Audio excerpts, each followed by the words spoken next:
ৰাজ্যৰ হাজাৰ হাজাৰ শিক্ষক শিক্ষয়িত্ৰীসকলৰ কাৰণে এটা ডাঙৰ খবৰ ওলাই আহিছে।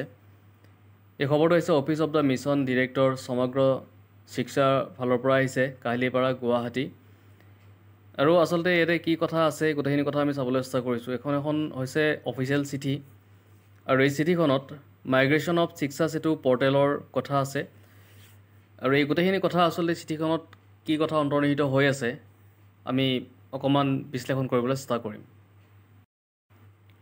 ইয়াতে কি পইণ্টখিনি হৈছে, উল্লেখিত বিষয়ৰ প্ৰেক্ষাপটত জনোৱা হয় যে শিক্ষা সেতু এপ্লিকেশ্যন ৰাজ্যিক ডাটা চেণ্টাৰৰ পৰা ক্লাউডলৈ স্থানান্তৰণৰ প্ৰক্ৰিয়া চলি আছে। এই স্থানান্তৰণৰ অংশস্বৰূপ শিক্ষা সেতু পৰ্টেল 13 এপ্ৰিল 2025 পৰা 18 এপ্ৰিল 2025 অচল থাকিব।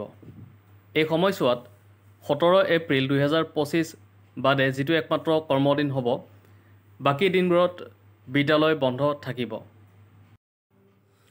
এইবাবে আপোনালোকক অনুৰোধ জনোৱা হৈছে যে ছাত্ৰ ছাত্ৰী আৰু শিক্ষক শিক্ষয়িত্ৰীয়ে 17 এপ্ৰিল তাৰিখে শিক্ষা সেতু পৰ্টেলত হাজিৰা দিয়াৰ পৰা অব্যাহতি পায় এই তথ্যটো যথাযথভাৱে প্ৰকাশ কৰক।